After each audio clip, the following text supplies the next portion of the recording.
네, 안녕하십니까. 명의들어 복귀 수요일 날의 신동준 전문가입니다. 증시가 정말 그 산 넘어 산 같은 그런 흐름으로 가고 있습니다. 정말 또 일주일 새 또 많은 일들, 또 많은 이슈들을 통해서 증시가 이제 상당히 또 출렁거렸는데요. 지난주에도 이제 일본의 수출 규제에 대해서 이제 짚어드렸지만 불확실성이 상존한 채로 지금 이어지고 있기 때문에 언제라도 이제 뭐 후속 조치라든지 지금 이제 강제징용 문제를 지금 딱 18일까지 제한해 가지고 그때 어떤 해결책을 이제 내놔라는 어떤 식으로 이제 통보를 했기 때문에 이런 구간 동안은 이제 변동성이 뭐 두려움으로 빠질 수 있거나 증시가 이제 크게 출렁일 수 있기 때문에 주의가 좀 필요합니다. 그래서 지난 일주일 동안 뭐 코스피도 그렇지만 코스닥이 좀 많이 좀 출렁이고 하방 리스크가 좀 발생했는데요. 일단 오늘 반등이 좀 나왔습니다.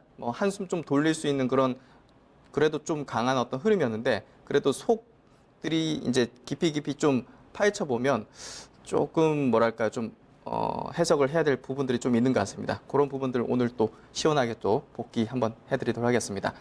네, 오늘 마감 시황은요. 코스피 일단 0.3% 상승해서 2058포인트로 마감했습니다.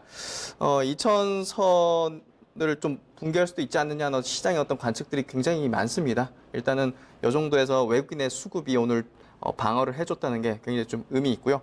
코스닥 시장은 오늘 뭐 1.3% 상승해서 666포인트로 마감했습니다. 코스닥 시장에서 수급이 이틀 연속 개인들의 매도가 나오면서 어떻게 보면 우리가 이제 그 바닥 신호로 이제 많이 볼 수 있는 개인들의 이제 신용 물량 감소라든지 개인들의 어떤 투매, 매도 물량 이런 것들이 최근에 좀 나오면서 코스닥이 바닥이 아닌가 하는 그런 어떤 생각도 좀 들긴 하는데요. 일단 뭐 일본의 악재 부분 그리고 이제 미국 연준의 금리 관련된 여러 가지 어떤 그 노이즈들, 불안감 이런 것들이 이제 상존해 있기 때문에 변동성은 좀 이어지지 않을까 그렇게 좀 예측하고 있습니다. 일단은 뭐 차트부터 먼저 체크해 보겠습니다. 코스피 차트 먼저 보도록 하겠습니다. 코스피는 뭐 역시나 이제 일주일 동안 하방으로 좀 밀려버렸죠. 예, 뭐 아쉽긴 하지만 삼성전자 하이닉스가 오늘 뭐 강하게 최근에 반등을 좀 보여주면서 그래도 좀 한시름 놓는데요. 일단은 뭐 요 정도에서는 크게 밀리거나 거래가 폭발적이지 않습니다. 일단은 뭐 하방에 대한 어떤 리스크는 많이 낮아진 상태다. 그렇게 좀 판단 좀 하고 있고요. 문제는 이제 코스닥입니다. 많은 투자자분들께서 이제 코스닥 종목들 많이 거래하실 거라고 봅니다. 개인들이 거래하는 종목들 중소형주라든지 뭐 제약바이오 이런 것들이 좀 많은데요. 코스닥이 어떻게 보면 그렇습니다. 이 시작 자체는 일본의 수출 규제에 대한 악재 부분이 부각되면서 이제 하락을 하는데 요 정도에서 이제 어느 정도 받쳐줄 수 있는 가능성이 있었지만 여기서 이제 긴 음봉 두 개가 어제 그제 이렇게 나왔고 오늘은 이제 반등을 했는데 제약바이오가 무너졌다는 게 큰 문제였죠. 예, 셀트리온이 이제 오늘도 이제 약세였고 어제 이제 크게 빠지면서 제약바이오의 심리를 완전히 붕괴했고 신라젠이 이제 현직 임원이 주식을 이제 전량 매도 처리하면서 굉장히 좀 뭐랄까 임상에 문제 있는 게 아니냐 이런 어떤 시장의 의구심들 불안감이 좀 증폭됐죠. 그런 부분들이 이제 제약바이오 이제 폭락을 만들면서 코스닥이 좀 붕괴됐는데요. 먼저 이제 요거 체크를 먼저 드리면 좋을 것 같아요. 코스닥 시장은 신용 물량이라든지 여러 가지 그 레버리지 물량하고도 굉장히 연관이 높습니다. 그게 이제 제약바이오 업종이 가장 큰데 수급 동향에서 먼저 체크를 좀 해드리고자 하는 부분이 증시 자금 동향에서 신용 융자 잔고입니다. 예, 코스닥 시장하고 연관이 있기 때문에 한번 보여드렸는데요. 여기 보시면 신용 융자 잔고라고 여기 표시가 돼 있죠. 예, 매일마다 이제 집계가 됩니다. 이게 이제 최근에 한 3천억 정도가 감소를 했습니다. 여기 보시면 초록색 선 있죠. 예, 요게 이제 신용 융자 잔고 동향인데 최근 한 일주일 상간에 10조 5천억에서 10조 한 2천억 미만으로 떨어졌습니다. 뚝 이렇게 떨어졌죠. 그러니까 개인들이 지금 어떻게 보면 좀 반대 매매라든지 이제 물량을 내놓기 시작했다는 겁니다. 그만큼 공포 구간이 들어가기 때문에 어느 정도 바닥에 가까워져 오고 바닥이라고 오늘 뭐 단정할 수도 없지만 바닥에 가까워져 오는 이런 어떤 수급적인 신호가 지금 나오고 있다. 이렇게 좀 판단하시면 됩니다. 그래서 지금부터는 뭐 엄청난 두려움을 보기보다는 일정 현금을 가지면서 저가 매수를 해볼 수 있는 기회를 노려보는 그런 어떤 식으로 이제 매일마다 이제 장을 관찰하는 어떤 그 노력이 좀 필요할 것 같고요. 일단 뭐 일본에서 추가적인 규제라든지 여러 가지 그런 것들을 내놓을 때 제가 볼 때는 하방의 크러쉬가 한번 발생해서 최종적인 어떤 투항 물량이 나올 수 있지 않을까 그런 어떤 생각이 좀 드는 최근의 동향입니다. 그래서 이런 부분을 좀 체크를 하시면 뭐 제가 볼 땐 도움이 많이 되실 것 같고요. 다시 돌아와서 이제 그 해외 시장 동향 한번 체크해 보도록 하겠습니다.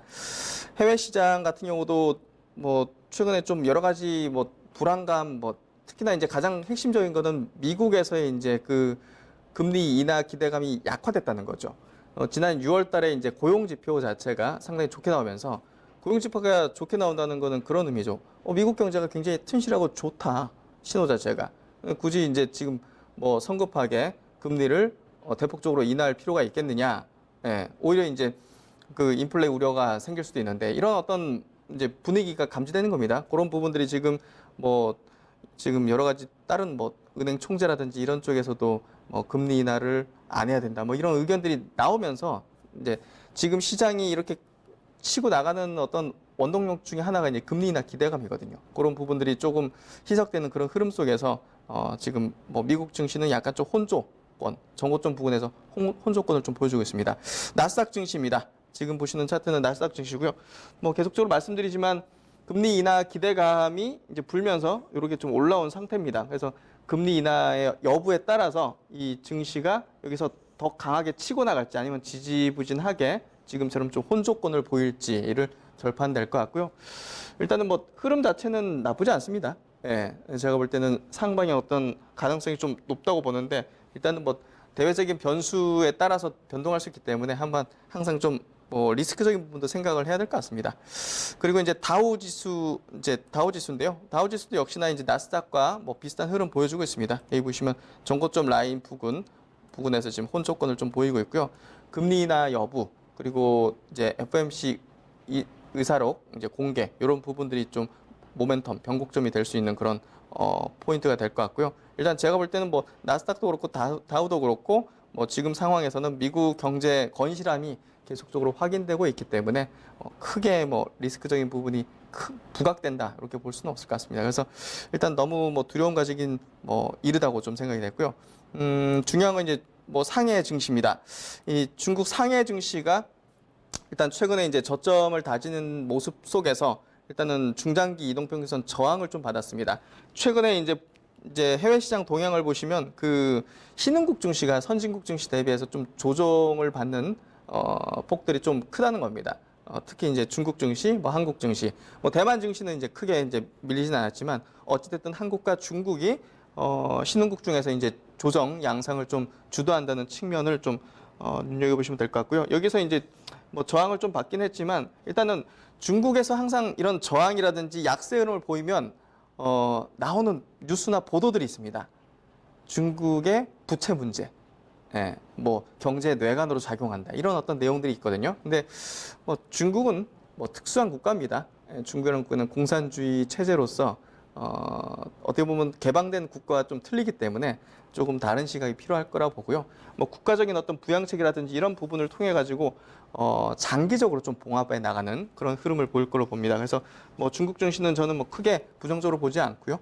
예, 여기서 이제 약간 좀 이렇게 박스권을 만들 수는 있지만 결국은 추세가 돌려진 상태라 이렇게 보기 때문에 뭐 한국 증시와 더불어서 뭐 긍정적으로 판단을 하고 있습니다. 뭐 계속적으로 산 넘어 산이라는 표현 드린 것처럼 뭐 악재가 계속 뭐 미중 무역 협상이 약간 좀 완화되는 분위기가 도니까 다시 한국과 일본의 이제 무역 갈등이 생기는 뭐 이런 어떤 양상인데요. 결국은 증시 자체가 바닥을 다지는 과정 속에서 어제 오늘도 보십시오. 개인들이 이제 대부분 매도를 했습니다. 이런 어떤 공포적인 분위기 속에서는 개인들이 굉장히 주식들이 싼 상태입니다. 뭐 제약바이오도 정말 추세가 하락이긴 하지만 바닥이라고 지금 단정 짓지는 않겠지만 바닥권이라는 거죠. 그러니까 굉장히 싼 것들이 많고 업종별로 많기 때문에 제가 볼 때는 그런 어떤 물량들이 다 소수의 어떤 특정 메이저 쪽으로 이제 들어가게 되면 가만히 속으로 들어가게 되면 추세가 이제 강하게 치는 그런 흐름이 나오지 않을까 보고 있습니다. 그래서 지금부터는 뭐 너무 두려움보다는 메이저들의 의중과 수급을 잘 체크하는 게 제가 볼 땐 중요하지 않을까 그렇게 좀 보고 있습니다. 그러면 이제 뭐 수급 쪽으로 한번 좀 보도록 하겠습니다. 최근에 이제 수급적인 포인트는요. 오늘 같은 경우는 제가 업종 쪽으로 한번 가져왔습니다. 투자자별 이제 업종별 매매 동향인데요. 코스피 시장에서 오늘 보시면 2천억 정도, 2천억 정도 코스피 시장에서 외국인이 순매수를 했는데 여기서 이제 전기전자 쪽 1,800억을 순매수했습니다. 거의 다 이제 전기전자에서 이제 매수했다는 거죠. 그 이제 두 종목이죠. 삼성전자, SK하이닉스 쪽으로 집중을 했다 보시면 될 것 같고요. 이따가 종목 쪽 들어갈 때 자세하게 이 두 종목에 대해서 좀 체크를 해보겠습니다. 그리고 이제 기관 쪽의 수급은 오늘 1,800억 정도 이제 매도가 나왔고요. 대체적으로 금융투자 쪽에서 이제 나왔습니다. 일단은 뭐 골고루 좀 매도를 했기 때문에 제가 볼 때 뭐 약간의 반등에 따른 차익 실현 물량이라든지 뭐 단기적인 프로그램 물량 정도가 아닐까 그렇게 좀 생각이 되고요. 코스닥 시장 한번 체크해 보겠습니다. 코스닥을 좀 의미 있게 좀 보는 게 개인들의 어떤 물량들이 나오기 시작했다는 게 굉장히 좀 의미가 있습니다. 오늘 이틀 연속 외국인들이 오늘도 한 700억 가까이 순매수를 했고요. 개인들 같은 경우 800억 넘는 900억 가까운 순매도 폭을 보였습니다. 코스피에 비해서 이제 코스닥 시장은 작기 때문에 이 정도도 적다고 볼 수는 없습니다. 그래서 제가 볼 때는 개인들의 어떤 물량들이 나오기 시작했다는 거는 거의 저점 부근에 지수도 마찬가지로 저점 부근에 다다랐다 이렇게 보시면 될 것 같고요. 오늘 외국인들의 수급은 대체적으로 제약바이오 쪽하고요, IT 하드웨어, 통신 장비 쪽 이쪽으로 많이 몰렸다. 반도체 장비 쪽 이쪽하고 많이 몰렸다 이렇게 보시면 될 것 같습니다. 프로그램 쪽으로 동향도 한번 체크해 보겠는데요. 최근에 이제 외국인들이 다시 프로그램 비차익 매수 쪽으로 가담하는 그런 어떤 흐름을 보이고 있습니다. 여기 보시면 외국인들이 오늘도 750억 정도, 어제 600억대 이렇게 프로그램 비차익으로 매수하면서 다시 프로그램 매수를 좀 이제 올리고 있는데요. 뭐 대체적으로 이제 그 삼성 하이닉스 쪽으로 많이 몰린 어떤 수급이죠. 예, 그래서 일단은 뭐 들어온다는 게 이제 의미 있습니다. 빠져나가는 게 아니기 때문에. 그래서 제가 볼 때는 증시 자체가 최근에 그래도 여기 부근에서 저점을 만들겠다는 어떤 그런 수급적인 어떤 움직임들이 나오고 있다. 이렇게 보시면 될 것 같고요. 기관들의 이제 수급은 뭐 최근에 프로그램적으로 좀 나가는 그런 형태가 좀 나오고 있습니다. 골고루 좀 주체별로 뭐 연기금도 그렇고 보험, 금융투자, 투신 쪽으로도 이렇게 프로그램 매물이 나오는 그런 흐름을 보이고 있습니다. 최근에 프로그램 동향은 외국인 매수, 이제 기관 매도 이 동향 흐름을 좀 보이고 있고요. 외국인들은 뭐 이 시중 자금 자체가 이제 어떻게 보면 반도체 쪽으로 중장기 호재성 어떤 흐름들이 최근에 포착이 됐기 때문에 지속적인 어떤 수급이 들어올 가능성이 높습니다. 그래서 일단은 외국인의 프로그램 수급을 조금 더 눈여겨 보시면 좋으실 것 같고요. 그러면 이제 종목적으로 한번 들어가 보겠습니다. 오늘 중요했던 종목이 일단은 SK하이닉스입니다. 오늘 4% 상승해서 이제 마감을 해줬는데요. 외국인의 수급을 이제 듬뿍 받았죠. 일단은 뭐 하이닉스를 보시면 최근에 이제 지수 하락에도 불구하고 상당히 견조하게 이제 상승 흐름을 좀 보이고 있는 모습을 볼 수가 있습니다. 그만큼 지금 일본의 수출 규제로 인해 가지고 반도체 가격을 지금 그 회사 내부로도 지금 검토가 들어갔습니다. 그리고 감산에 대한 논의를 하기 시작했죠.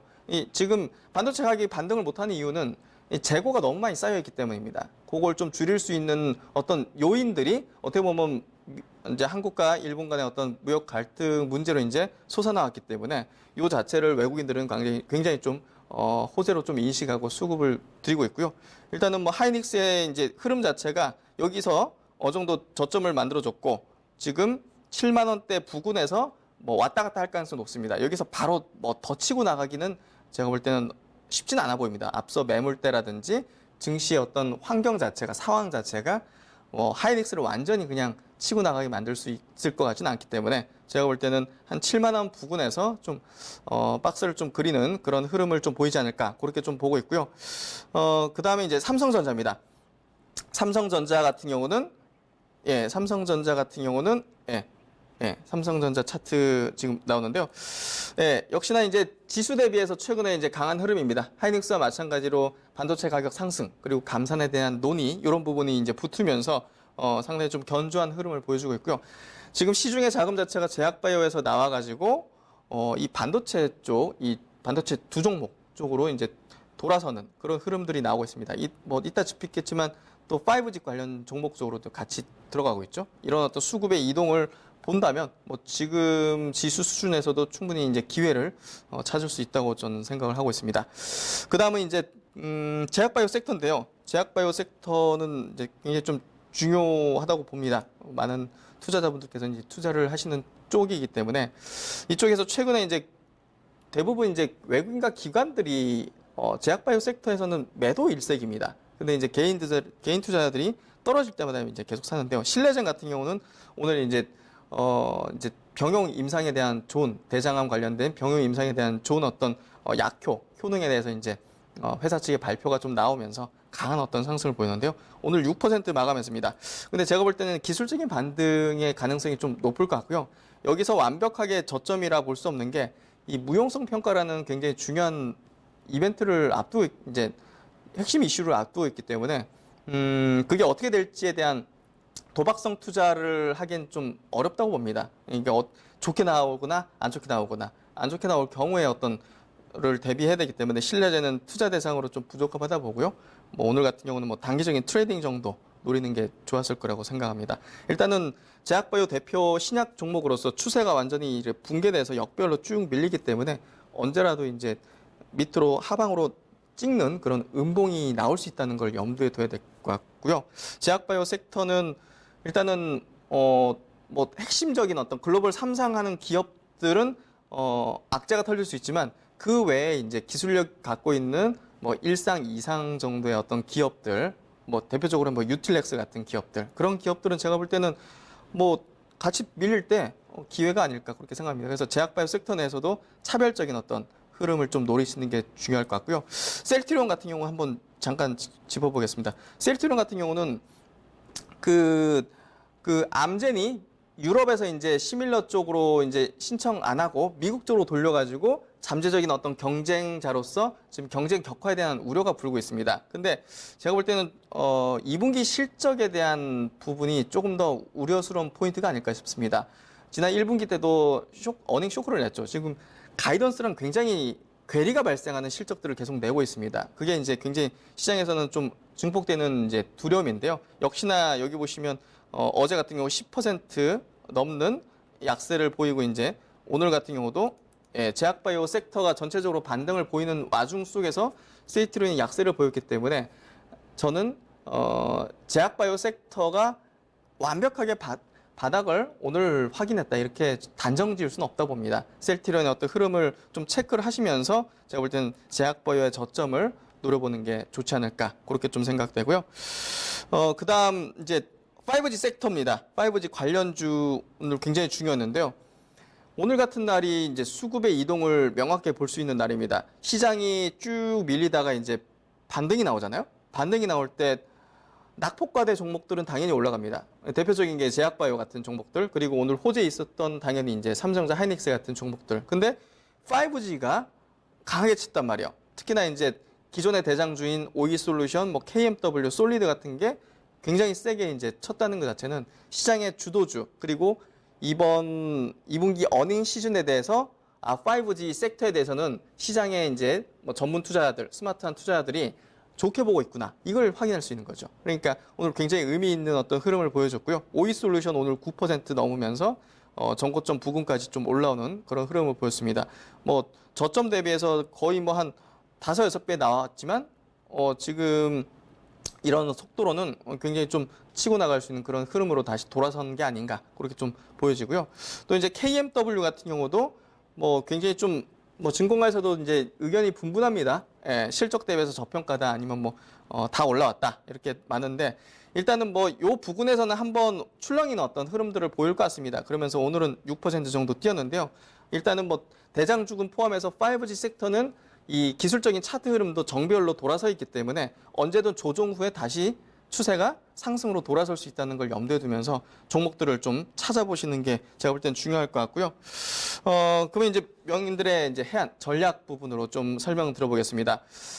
지금 시장 자체가 어떻게 보면 굉장히 불안정한 모습이 많습니다. 특히나 이제 제가 볼 때는 첫 번째, 2분기 실적에 대한 어떤 두려움. 이번에 삼성전자가 굉장히 좀 안 좋게 나왔죠, 실적이. 일회성 이익을 제외하면 쇼크 수준인데요. 이런 부분들이 IT라든지 뭐 다른 섹터에도 상당히 좀 그 기대감보다는 약간 좀 불안감을 좀 지금 어닝 시즌에 지금 돌입하면서 보여주고 있고요.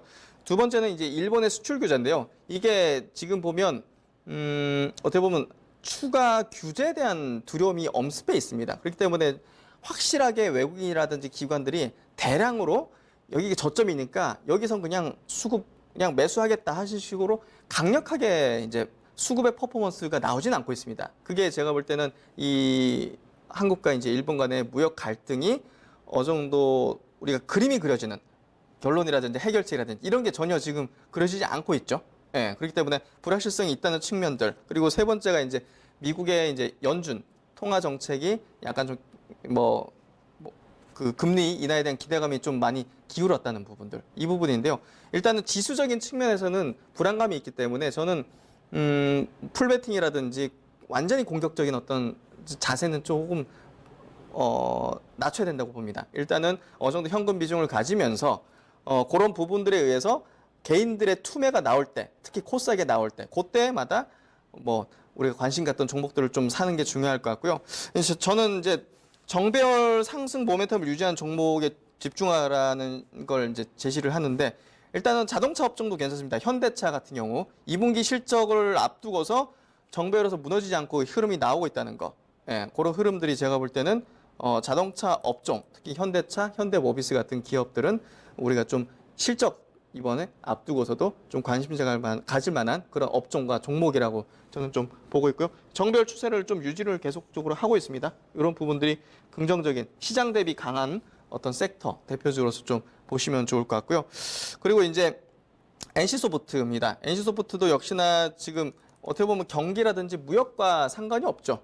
예, 게임주 대표주로서 정배열 상태를 계속 유지를 하면서 여기 내려와 있는 상태입니다. 중장기 평선까지. 제가 볼 때는 2분기에 대한 2분기 굉장히 좀 좋게 나올 걸로 예상이 되고요. 또 이제 신작에 대한 모멘텀 하반기에 당연히 있기 때문에 제가 볼 때는 시장의 대안이라든지 이런 부분으로서 상당히 좀 괜찮은 종목으로 보고 있습니다. 그래서 뭐 두 종목 정도 한번 좀 보시면 좋을 것 같고요. 일단은 섹터는 5G 섹터가 역시나 주도 섹터라는 거를 지금 시장에 보여줬기 때문에 계속적인 관심이 좀 필요하지 않을까 그렇게 좀 보고 있습니다. 네, 오늘도 복귀 이 정도 마치도록 하고요. 일단은 시장이 두려움에도 어느 정도 좀 엄습해 있는데 제가 볼 때는 기회로서 한번 보시는 게 좋지 않을까 그렇게 좀 마무리 드리도록 하겠습니다. 네, 감사합니다.